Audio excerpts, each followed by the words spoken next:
You may have heard a lot of economic chatter recently about 10-year Treasury yields approaching 5%, which is close to its median value of 5.61%. These bonds are super exciting. Right now, as of the recording of this video, the 10-year bond is at 4.7%. We're getting so close to 5. 2-year remains remarkably steady, right around 5%, where it's been since early July. It's almost as if the market has put a ceiling on the 2-year right at that 5% mark. So as of the time of recording here, down 443 points. We'll have to see where the day ends up. And we've got a chart of the 10-year Treasury. This is where they're blaming the stock market and a mini crash here. 10-year over 4.8%. Wow. Man, it has just absolutely shot up. This level of 5% is a tipping point. Bond yields above 5% tend to negatively affect the stock market. We were first taught about this economic lever back in 1953, when two seemingly unrelated things happened. One was the start of these yields on 10-year constant maturity rate bonds. The other was the publication of Casino Royale by Ian Fleming. Mr. Bond. James Bond. Who are you? Bond. James Bond. My name's Bond. James Bond. Who are you? My name is Bond. The character of James Bond appears to have been veiled disclosure regarding the function of U.S. Treasury bonds.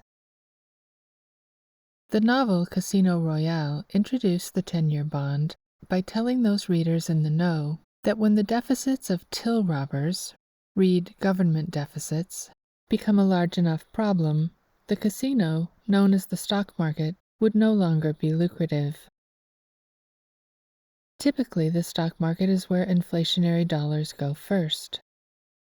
But reading between the lines of Ian Fleming's novel, when the deficit is really big and you seek to correct that deficit through gambling, the bourse is too slow.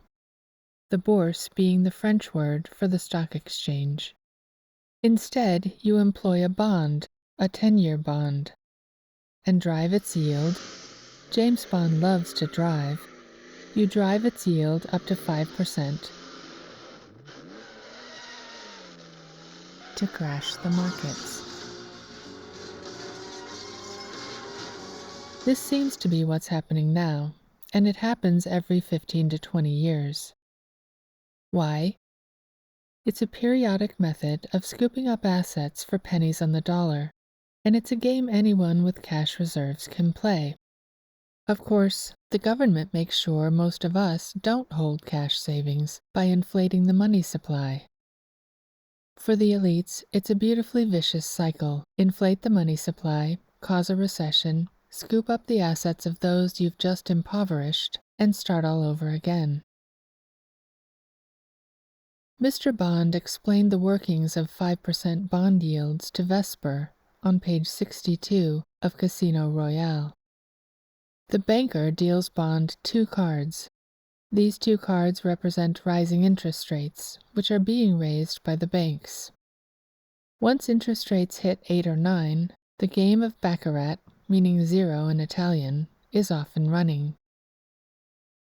Just this week, 30-year fixed mortgage rates hit 8%. 5 is the turning point of the game. If Bond finds himself holding a 5, as in a 5% yield, stocks, the slow bourse, have a very fair chance of selling off and crashing.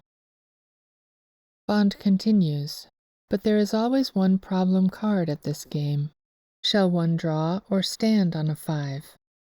And what will your opponent do with a 5? Some players always draw or always stand. I follow my intuition. The 5% turning point isn't always a win for the elites, but it's generally a reliable indicator.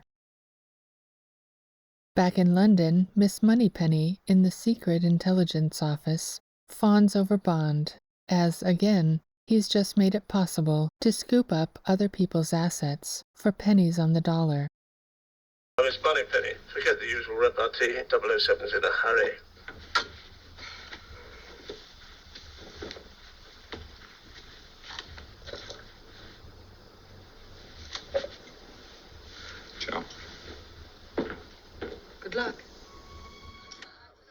But the ultimate lesson from the James Bond series is that our economy, as a whole, functions as a casino. Suivi. C'est suivi. The house will cover the difference. Bien, madame.